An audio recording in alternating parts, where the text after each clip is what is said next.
Dear students, today we need to discuss the second part of the lesson, properties of matter. So last class we are discussing about what is matter, and the matter is made up of tiny particles, and this matter exists in different states, that is especially solid, liquid, gas, and how the particles are arranged in these three states. Today we need to discuss about the changes of state, how we can change the state. For example, when we take ice, we have to change the state of ice into liquid and gas. How we can change the state?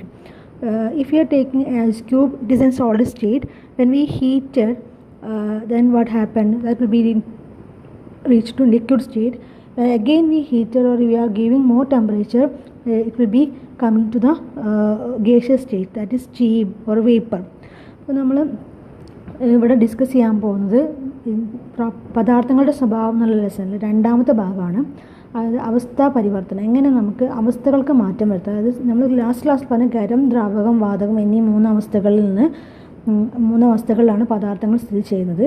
ഈ അവസ്ഥയ്ക്ക് എങ്ങനെയൊക്കെ മാറ്റം വരുത്താം, അതായത് ഊഷ്മാവ് കൂട്ടിയിട്ടും കുറച്ചിട്ടും, താപനില വർദ്ധിപ്പിച്ചിട്ടും കുറച്ചിട്ടും നമുക്ക് അവസ്ഥയ്ക്ക് മാറ്റം വരുത്താൻ പറ്റും. അതിനായിട്ട് നമ്മൾ ചെയ്യുന്നത്, ഒരു ഐസ് എടുത്തിട്ട് അതിനെ നമ്മൾ ചൂടാക്കുക, അപ്പോൾ അത് വെള്ളമായി മാറും. വീണ്ടും ചൂടാക്കുമ്പോൾ അത് ബോയിൽ ചെയ്തിട്ട് തിളച്ചിട്ട് അത് വാതകാവസ്ഥയിലേക്ക് മാറും. അപ്പോൾ ഈ അവസ്ഥാ മാറ്റത്തിനുള്ള കാരണം, എങ്ങനെയാണ് അവസ്ഥക്ക് മാറ്റം വരുന്നത്, എന്താ അതിൻ്റെ അപ്പോൾ നമുക്ക് ആ അവസ്ഥയിൽ മാറ്റം വരുത്തുമ്പം പാർട്ടിക്കിൾസിൻ്റെ നേച്ചർ എങ്ങനെ വ്യത്യാസം വരും, അല്ലെങ്കിൽ ആ particles present in that matter changes the properties, that is how the energy difference on the distance between particles, how it is different when we heat it. So when heat energy is given to a particle, what will happen?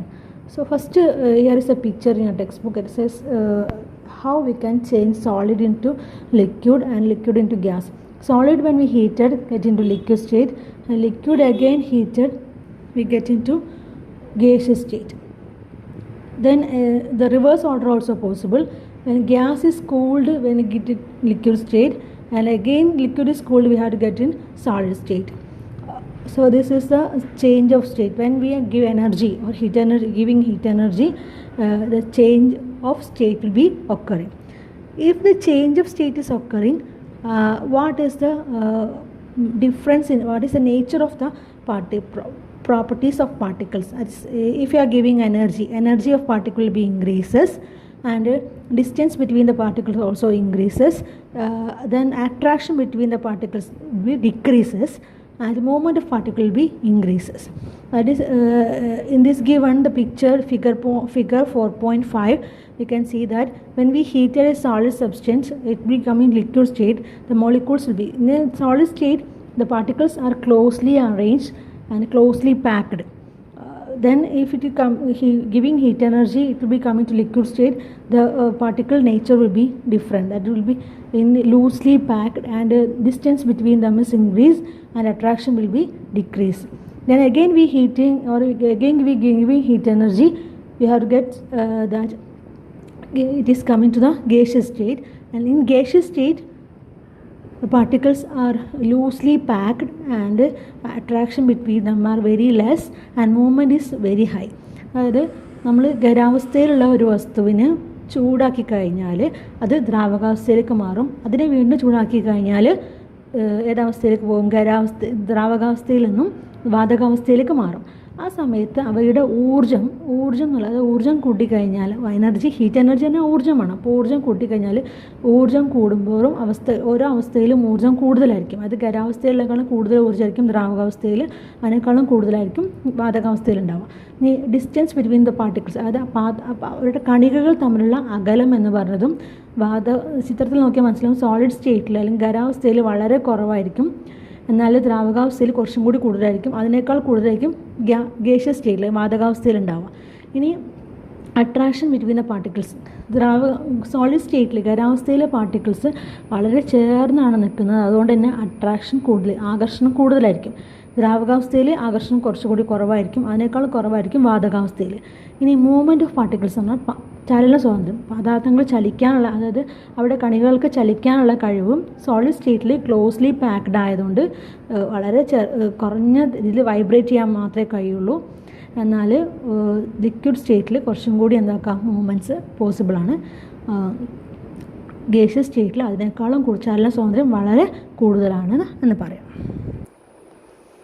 So let us conclude this like this. The particles of solid are very close to each other. Their freedom of movement is limited. അതായത് ഖരാവസ്ഥയിൽ particles കണികകൾ വളരെ അടുത്താണ് സ്ഥിതി ചെയ്യുന്നത്. അതുകൊണ്ട് തന്നെ അവർക്ക് ചലന സ്വാതന്ത്ര്യം വളരെ കുറവായിരിക്കും. In the liquid state, particles are relatively farther apart and have more freedom of movement than in the solid state. എന്നാൽ ദ്രാവകാവസ്ഥയിൽ വരുമ്പം പാർട്ടിക്കിൾസ് കണികകളുടെ അകലം കുറച്ച് കൂടുതലാണ്. അതുകൊണ്ട് തന്നെ അവർക്ക് ചലന സ്വാതന്ത്ര്യം ഖരാവസ്ഥയിലേക്കാൾ കൂടുതലായിരിക്കും. In the gaseous state, particles remain far away from one another. Their freedom of movement is very high. എന്നാൽ വാതകാവസ്ഥയിൽ കണികകൾ വളരെയധികം അകന്നിട്ടാണുള്ളത്. അതുകൊണ്ട് തന്നെ അവരുടെ ചലന സ്വാതന്ത്ര്യം വളരെ കൂടുതലായിരിക്കും. The difference in temperature causes the change of state. അപ്പം എന്താണ് ഇതിന് കാരണം? ഇവരുടെ അവസ്ഥയ്ക്ക് പരിവർത്തനം വരെ അവസ്ഥാമാറ്റത്തിന് കാരണം എന്താണ്? ടെമ്പറേച്ചറിലുള്ള ഡിഫറൻസ്. അതായത് ടെമ്പറേച്ചർ കൂട്ടിയിട്ടും കുറച്ചിട്ടും എന്താക്കാൻ പറ്റും? അത് താപനില കൂട്ടിയിട്ടും കുറച്ചിട്ടും നമുക്ക് അവരുടെ സ്റ്റേറ്റിന് വ്യത്യാസം വരുത്താം. അതായത് അവസ്ഥയ്ക്ക്, അതായത് ദ്രാവകം, വാതകം, ഖരം എന്നുള്ള അവസ്ഥയ്ക്ക് മാറ്റം വരുത്താൻ. In all this state, when heat is provided, the energy is movement particles increases while attraction among particles decreases. അപ്പോൾ നമുക്ക് ഈ കേസിൽ നിന്ന് ടോട്ടലായിട്ട് നമുക്ക് സമ്മറൈസ് ചെയ്യുന്ന കാര്യം, നമ്മൾ ഹീറ്റ് എനർജി കൊടുക്കുകയാണെങ്കിൽ, അതായത് ഹീറ്റ് എനർജി നമ്മൾ സപ്ലൈ ചെയ്യുകയാണെങ്കിൽ ആ ഒരു മാറ്ററിലേക്ക് അല്ലെങ്കിൽ ഒരു പദാർത്ഥത്തിലേക്ക് ഹീറ്റ് എനർജി കൊടുക്കുകയാണെങ്കിൽ energy and movement of the particles, അവയുടെ ഊർജ്ജവും ചലന സ്വാതന്ത്ര്യവും കൂടും. While attraction among the particles will be decrease. പക്ഷേ പാർട്ടിക്കിൾസ് തമ്മിൽ, കണികൾ തമ്മിലുള്ള ആകർഷണം കുറയുകയാണ് ചെയ്യുക. സാധാരണ കേസിൽ നമ്മൾ ഊർജ്ജം കൂട്ടിക്കഴിഞ്ഞാൽ അല്ലെങ്കിൽ ഖരാവസ്ഥയിൽ നിന്ന് ഡയറക്റ്റായിട്ട് ലിക്വിഡിലേക്കും ലിക്വിഡ് ഡയറക്റ്റായിട്ട് ഗ്യാസിലേക്കുമാണ് മാറുക.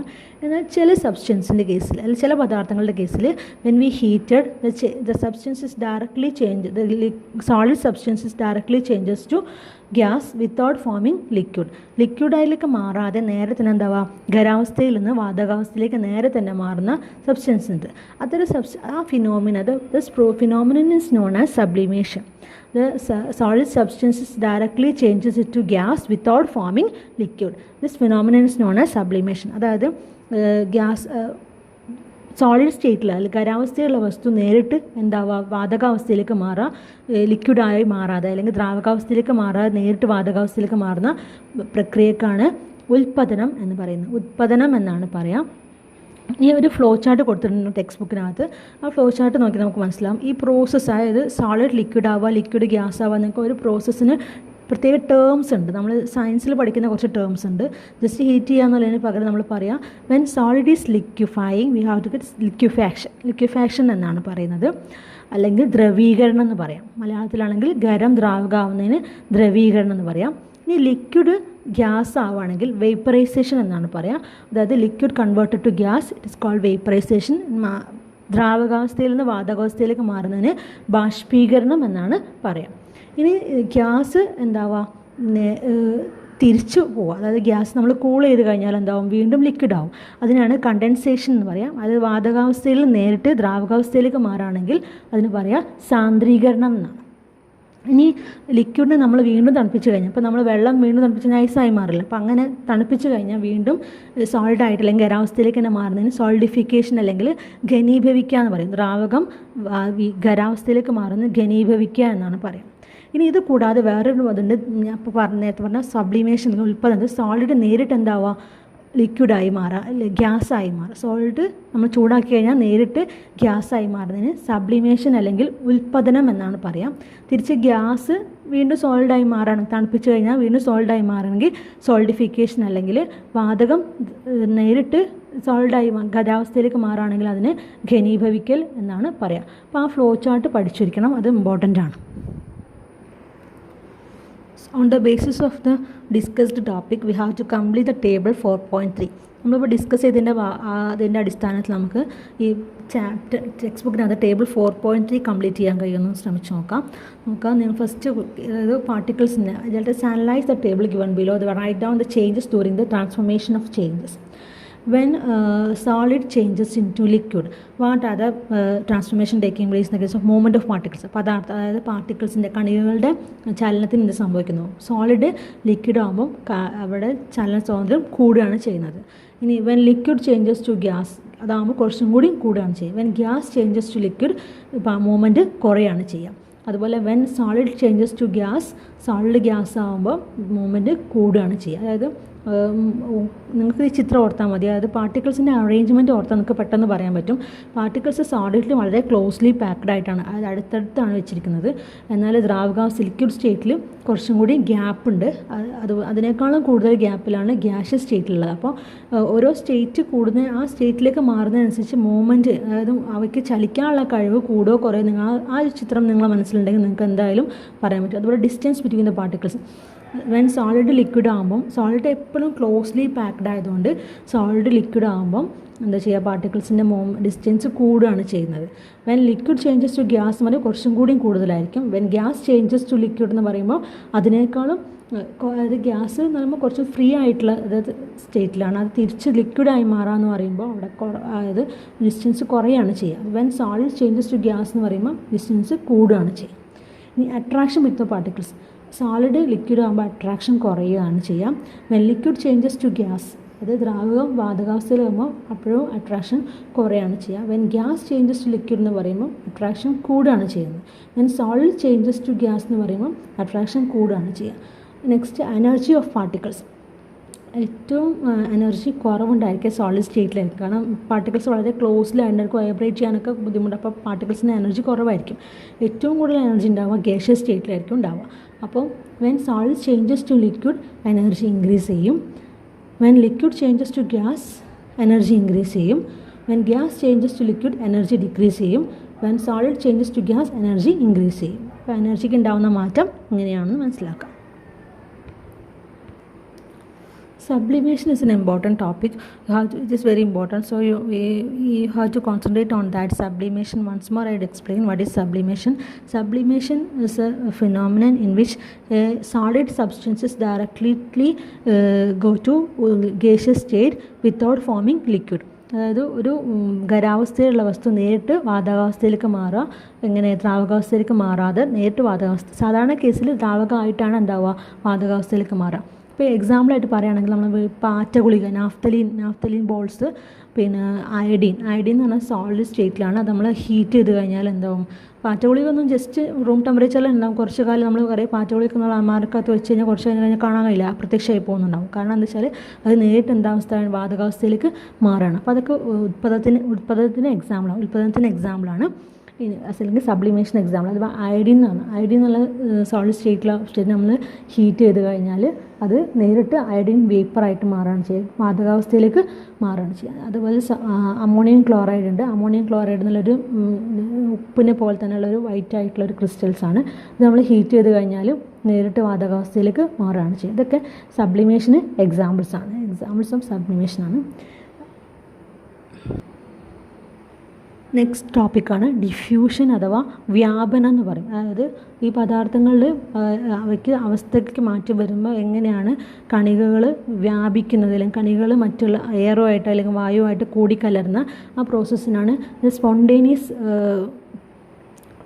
Mixing of particles in matter. It is called diffusion. ഇപ്പോൾ ഡിഫ്യൂഷൻ നമ്മളൊരു എക്സ്പെരിമെൻറ്റ് ചെയ്യുന്നുണ്ട്. നമ്മൾ വാച്ച് ഗ്ലാസ്സിൽ അയഡിൻ എടുത്തിട്ട് അതിൻ്റെ മുകളിൽ ഒരു ഹീറ്റ് ചെയ്യുമ്പോൾ അയഡിൻ ഹീറ്റ് ചെയ്യുമ്പോൾ അത് അയഡിൻ്റെ വേപ്പറായിട്ട് മാറും. ഈ അയഡിൻ വേപ്പർ നമ്മളൊരു ഗ്യാസ് ജാറിലേക്ക് കളക്ട് ചെയ്യുക. അപ്പോൾ നമുക്കൊരു അയഡിൻ എന്ന് പറഞ്ഞാൽ purple colour, iodine vapour purple കളറാണ്. ടെക്സ്റ്റ് ബുക്കിനകത്ത് പിക്ചർ ഉണ്ട്. അപ്പോൾ പേർപ്പിൾ കളറുള്ള ആ ഗ്യാസ് ഫോം ചെയ്യുന്നുണ്ടാവും. ആ സമയത്ത് തന്നെ നമ്മൾ എന്ത് ചെയ്യുക വെച്ചാൽ വേറൊരു ഗ്യാസ് ജാർ ഇൻവേർട്ടറായിട്ട് വെക്കാം. അപ്പോൾ observe the colour of the vapour. Purple colour. What changes occur in the color of iodine vapor in the lower jar. ഇപ്പോൾ ലോവർ ജാറിൽ നല്ല കളർ പേർപ്പിൾ കളർ ഇങ്ങനെ വരുന്നുണ്ടാവും. ഇനി അപ്പർ ജാറിലേക്ക് അത് മുകളിലോട്ട്, അത് ഗ്യാസ് ആയതുകൊണ്ട് എന്തായാലും മുകളിലോട്ട് സ്പ്രെഡായി പോകും. മുകളിലോട്ട് പോകുമ്പം അപ്പർ ജാറിൽ എന്താവുന്നുണ്ട്, അപ്പർ ജാറിലേക്ക് പോകുമ്പം താഴെയുള്ള ജാറിലെ കളർ ഫെയ്ഡായി വരുന്നു. What is A reason for this? അപ്പോൾ അതായത് അത് മൂവ് ചെയ്യാണ്. അതുപോലെ തന്നെ വേറെ എക്സാമ്പിളാണ് ഇപ്പോൾ ഇൻസ്റ്റൻറ്റ് സ്റ്റിക്ക്. ചന്ദനത്തിൽ നമ്മൾ കത്തിച്ച് കഴിഞ്ഞാൽ ഒരു സ്ഥലത്താണ് കത്തിക്കുന്നതെങ്കിൽ അതിൻ്റെ ആ ഒരു നമ്മുടെ വീട് മുഴുവൻ അതിൻ്റെ സ്മെല്ല് വരുന്നുണ്ട്. അപ്പോൾ ഇങ്ങനത്തെയൊക്കെ കൂടിക്കലരുക അല്ലെങ്കിൽ ടെമ്പറേച്ചർ ആ ഒരു ഒബ്ജക്റ്റ് ഒരു സബ്സ്റ്റൻസ് അതിൻ്റെ സ്മെല്ല് അത് അതിൻ്റെ കണികകൾ അല്ലെങ്കിൽ പാർട്ടിക്കിൾസ് എയറുമായിട്ട് കൂടിക്കലർന്ന് എല്ലാ ഭാഗത്തും എത്തുന്നുണ്ട്. ഈ പ്രോസസ്സിനാണ് ഡിഫ്യൂഷൻ എന്ന് പറയാം.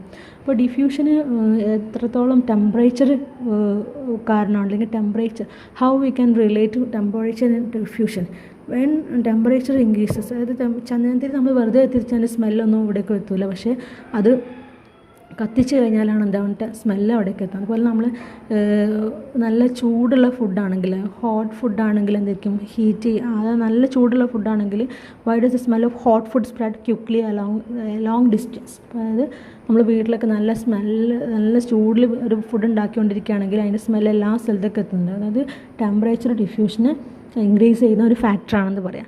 അപ്പോൾ സ്മെല്ല് സ്പ്രെഡ് ചെയ്യുന്നത് ഫ്രാഗ്രൻസ് ഒക്കെ സ്പ്രെഡ് ചെയ്യുന്നത് എന്തിന് എക്സാമ്പിളാണ്. അതായത് എയറിൽ മാത്രമല്ല ഗ്യാസ് സ്റ്റേറ്റിൽ മാത്രമല്ല ലിക്വിഡ് സ്റ്റേറ്റിലും എന്താവുന്നത്. ഇപ്പോൾ നമ്മൾ അയഡിൻ പേപ്പർ കണ്ടത് അയഡിൻ പേപ്പർ എന്താവുന്നത് വായുവിലൂടെ മറ്റേ ജാറിലേക്ക് മുകളിലോട്ട് കയറി വരുന്നത്. അപ്പോൾ അതിൽ ആ ഡിഫ്യൂഷൻ പാർട്ടിക്കിൾസ് ഓഫ് മൂവ്മെൻറ്റ് ഉണ്ടാവുകയാണ്. അപ്പോൾ ഡിഫ്യൂഷൻ എന്ന് പറയുമ്പോൾ ഒരു ഫസ്റ്റ് നമ്മൾ പൊട്ടാസ്യം പെർമനേറ്റ് അങ്ങനെയായിട്ട് ഉണ്ടാവുന്നുണ്ട്. വാട്ടറിൽ നമ്മൾ ഇട്ട് കഴിഞ്ഞപ്പോൾ തന്നെ എന്താവുന്നത് സാവധാനം അങ്ങനെ ഡിസോൾവ് ചെയ്ത് അതിൽ സ്പ്രെഡ് ആകുന്നുണ്ട്. അപ്പോൾ ഡിഫ്യൂഷൻ എന്ന് പറഞ്ഞാൽ just spreading of the particles in that മാറ്ററാണ്. അത് മറ്റുള്ളതായിട്ട് കലരുക. Diffusion is the spontaneous mixing of different particles having freedom of movement. അത് ഫ്രീഡം ഓഫ് മൂവ്മെൻ്റ് ഉള്ള ചലന സ്വാതന്ത്ര്യമുള്ള പാർട്ടിക്കിൾസ് എല്ലാം കൂടി എന്ത് ചെയ്യുക സ്വയം തന്നെ അതായത് അവ സ്വന്തം തന്നെ എന്താവുക മിക്സായി വരിക മിക്സ് ചെയ്യാവുന്ന പ്രോസസ്സിനാണ് ഡിഫ്യൂഷൻ അല്ലെങ്കിൽ വ്യാപനം എന്ന് പറയും. അപ്പോൾ spreading of smell of fruit എന്ന് പറയും. ഇപ്പോൾ ചക്ക ഒക്കെ മുറിച്ചിട്ടുണ്ടെങ്കിൽ നമുക്കറിയാം വളരെ ദൂരത്ത് നിന്ന് നമുക്ക് ചക്കൻ്റെ സ്മെല്ല് പെട്ടെന്ന് ഉണ്ടാവുന്നുണ്ട്. അതുപോലെ മണ്ണെണ്ണ എവിടെയെങ്കിലും സ്പ്രെഡ് താഴെ വീണുണ്ടെങ്കിൽ നമുക്കറിയാം മണ്ണെണ്ണയുടെ സ്മെല്ലൊക്കെ എന്താവുന്നത് പെട്ടെന്ന് സ്പ്രെഡ് ആവുന്നുണ്ട്. അപ്പോൾ ഈ ഒരു സ്പ്രെഡ് ആവുന്ന ആ ഒരു ഫിനോമിനൊക്കെയാണ് എന്ത് പറയുന്നത് ഡിഫ്യൂഷൻ. പാർട്ടിക്കിൾസ് ആയിട്ട് കൂടിക്കലർ ഇപ്പോൾ എയറുമായിട്ട് ആ മാറ്ററിൻ്റെ പാർട്ടിക്കിൾസ് കൂടിക്കലർന്നത്. സോളിഡിലും ഇതുപോലെ ഡിഫ്യൂഷൻ പോസിബിളാണ്, പക്ഷേ ഇത്ര തന്നെ ഉണ്ടാവില്ല എന്നർത്ഥം. അതായത് ഇപ്പോൾ നമുക്കറിയാം ചന്ദനത്തിരി വെറുതെ വെച്ചിരുന്നാൽ ഉണ്ടാവില്ല. അത് ചന്ദനത്തിരി കത്തിച്ച് കഴിഞ്ഞാൽ ടെമ്പറേച്ചർ ഇൻക്രീസ് ചെയ്യുമ്പോൾ അതിൻ്റെ സ്മെല്ല് എന്താവുന്നത് ഡിഫ്യൂസ് ചെയ്യുന്നു. അപ്പോൾ അത് എയറുമായിട്ട് മിക്സിങ് ആവുന്നുണ്ട്. അപ്പോൾ ഇങ്ങനെ diffusion is the spontaneous mixing of different particles having freedom of movement. അത് വ്യാപനം എന്ന് പറഞ്ഞാൽ അത് ഒരു പദാർത്ഥം എന്താവുക അതിൽ കണികകൾ സ്വയം തന്നെ എന്താവുക മിക്സായിട്ട് മൂവ് ചെയ്യുക. ആ പ്രോസസ്സിനാണ് ഡിഫ്യൂഷൻ അല്ലെങ്കിൽ വ്യാപനം എന്ന് പറയുന്നത്. സ്പ്രെഡിങ് ഓഫ് സ്മെല്ല് അതുപോലെ ചന്ദനത്തിരിയുടെ മണം പിന്നെ മണ്ണെണ്ണ മണക്കം അങ്ങനത്തെ ഒക്കെ സ്മെല്ല് ഡിഫ്യൂഷന് ഒരു നല്ല എക്സാമ്പിളായിട്ട് പറയാൻ പറ്റും. Now we have already discussed that matter is made up of very tiny particles and it can also exist in different states.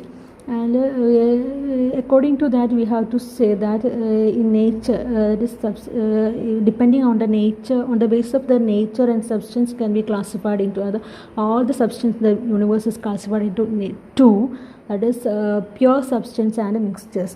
അതായത് പദാർത്ഥങ്ങളെ നമുക്ക് അവയുടെ സ്വഭാവം അനുസരിച്ച് രണ്ടായിട്ടാണ് മെയിനായിട്ട് ക്ലാസിഫൈ ചെയ്യുന്നത്. രണ്ടായിട്ട് തരംതിരിക്കാൻ പറ്റും. അതായത് ശുദ്ധപദാർത്ഥങ്ങളെന്നും അതുപോലെ മിശ്രിതങ്ങളെന്നും ഇങ്ങനെ രണ്ടായിട്ടാണ് തരംതിരിക്കാൻ പറ്റുക. അപ്പോൾ എന്താണ് ശുദ്ധപദാർത്ഥം, എന്താണ് മിശ്രിതം, അതിന് എക്സാമ്പിൾസ് എങ്ങനെയാണ് കണ്ടെത്താമെന്നുള്ളതാണ്. അപ്പോൾ മോളിക്യൂൾസ് ഓഫ് വാട്ടർ, ഗോൾഡ്, ഇപ്പോൾ ഗോൾഡ് എടുക്കുകയാണെങ്കിൽ ഒരു അയൺ അങ്ങനെ ഏതൊരു മെറ്റൽ എടുക്കുകയാണെങ്കിലും അത് മാത്രം ഉണ്ടായിരിക്കില്ല, അതിൽ വേറൊരു സബ്സ്റ്റൻസ് അടങ്ങിയിട്ടില്ല. അപ്പോൾ അത്തരം പദാർത്ഥങ്ങൾ നമുക്ക് പറയാം അത് the substance having unique nature we call it as pure substances. The materials made up of particles in the identical nature are called pure substance. അതായത് ഇപ്പോൾ മോളിക്യൂൾസ് ഓഫ് വാട്ടർ എടുത്തു കഴിഞ്ഞാൽ വെള്ളത്തിൻ്റെ ഒരു മോളിക്യൂൾ എടുത്തു കഴിഞ്ഞാൽ അതായത് ആ വെള്ളം എന്ന് പറഞ്ഞാൽ അതിൻ്റെ മോളിക്യൂൾസ് മാത്രം ഉണ്ടായിരിക്കില്ല, അത് H2O എന്നുള്ള മാത്രമേ നമുക്ക് ഉണ്ടാവുക, H2O എന്നുള്ള പാർട്ടിക്കിൾസ് മാത്രമാണ് അതിനകത്ത് ഉണ്ടാവുക. അതുപോലെ കോമൺ സോൾട്ട് ഇട്ടുന്ന സോഡിയം ക്ലോറൈഡ്, അപ്പോൾ സോഡിയം ക്ലോറൈഡിൻ്റെ ആറ്റങ്ങൾ മാത്രമാണ് ഉണ്ടാവുക. അതായത് ഐഡൻറ്റിക്കൽ ആയിട്ടുള്ള നേച്ചറുള്ള സബ്സ്റ്റൻസ് കൊണ്ട് ഉണ്ടാക്കുന്ന മെറ്റീരിയൽ അതിനാണെന്ന് പറയാം pure substance. Materials made of particles of identical nature called pure substances. In saline water, അപ്പോൾ നമ്മൾ ഉപ്പ് മാത്രം എടുക്കുകയാണെങ്കിൽ ഉപ്പ് ശുദ്ധപദാർത്ഥമാണ്, അതായത് സോഡിയം ക്ലോറൈഡ് എന്നുള്ള ഒരു ശുദ്ധപദാർത്ഥം. എന്നാൽ ശുദ്ധപദാർത്ഥമായ സോഡിയം ക്ലോറൈഡ് നമ്മൾ വെള്ളത്തിൽ ലയിപ്പിച്ച് കഴിഞ്ഞാൽ സലൈൻ വാട്ടർ ഉപ്പ് വെള്ളം എന്ന് പറയും. ഉപ്പ് വെള്ളം എടുത്തു കഴിഞ്ഞാൽ ഉപ്പുവെള്ളത്തിൽ ഏതൊക്കെ പാർട്ടിക്കിൾസാണ് ഉള്ളത്? ഉപ്പ് എന്നുള്ള പാർട്ടിക്കിളുണ്ട്, വെള്ളം എന്നുള്ള. അപ്പോൾ രണ്ടും ഐഡൻറ്റിക്കൽ അല്ല, രണ്ടും ഡിഫറെൻ്റ് ആയിട്ടുള്ള സ്വഭാവമാണ് കാണിക്കുന്നത്. അതായത് രണ്ട് ഡിഫറെൻറ്റ് നേച്ചറുള്ള സബ്സ്റ്റൻസാണ്. വെള്ളം വേറെ നേച്ചറാണ്, ഉപ്പ് വേറെ നേച്ചറാണ്. അപ്പോൾ രണ്ടും കൂടി നമുക്ക് മിക്സ് ചെയ്ത് കഴിഞ്ഞാൽ in saline water both particles with properties of salt and water are present. The substance made of particles of different nature are called mixtures. അപ്പോൾ ഇങ്ങനെ വ്യത്യസ്ത സ്വഭാവമുള്ള രണ്ട് പദാർത്ഥങ്ങൾ തമ്മിൽ ആണ് ഉള്ള രണ്ട് പദാർത്ഥങ്ങളുണ്ട് ഒരു സബ്സ്റ്റൻസിൽ. അത് വ്യത്യസ്ത സ്വഭാവമുള്ള രണ്ട് പദാർത്ഥങ്ങളുണ്ടെങ്കിൽ അവയെ എന്ത് പറയുക? അവയാണ് മിശ്രിതങ്ങളെന്ന് പറയുന്നു. അപ്പം ഇവിടെ കുറച്ച് എക്സാമ്പിൾസ് കൊടുത്തിട്ടുണ്ട്. ആ എക്സാമ്പിൾസ് നമ്മൾ മിശ്രിതങ്ങളെ ക്ലാസിഫൈ ചെയ്യാനാണ്. മിശ്രിതങ്ങളും അതായത് മിക്സ്ചേഴ്സും പ്യുവർ സബ്സ്റ്റൻസും ഇങ്ങനെ ക്ലാസിഫൈ ചെയ്യും. ഇപ്പോൾ ഗോൾഡ് എന്ന് പറയുമ്പോൾ ഗോൾഡ് എന്നുള്ള ഒരു ആറ്റം മാത്രം, അല്ലെങ്കിൽ ഗോൾഡ് മാത്രമാണ് അതിനകത്ത് ഉണ്ടാവുക, ആ പാർട്ടിക്കിൾസ് മാത്രമേ ഉണ്ടാവുള്ളൂ. അതുകൊണ്ട് ഐഡൻറ്റിക്കലാണ്. അപ്പോൾ നമ്മൾ പ്യുവർ സബ്സ്റ്റൻസ് പറയാം. സോഡ വാട്ടർ എന്ന് പറയുമ്പോൾ അതിനകത്ത് soda water is made up of carbon dioxide mixed with water. അപ്പോൾ കാർബൺ ഡൈ ഓക്സൈഡ് എന്നുള്ള വേറൊരു നേച്ചറിലാണ്, അതുപോലെ വെള്ളം എന്ന് പറഞ്ഞാൽ വേറെ നേച്ചറാണ്. അപ്പോൾ വാട്ടർ വേറെ നേച്ചർ. അപ്പോൾ soda water is A mixture which is made up of different particles of different nature. In soil also is a mixture. Then water as pure substance, ice pure substance, water vapor pure substance, sugar pure substance, common salt pure substance, carbon dioxide pure substance, sugar solution is a mixture. Then salt solution also mixture.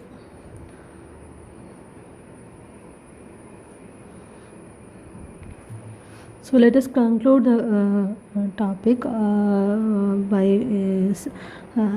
summarizing the portion. That is, first we have studied what is matter and how the matter exists, and how the matter is made up of very tiny particles, and the arrangement of particles in the according to the arrangement, particles are exist in different state, that is solid, liquid, gas.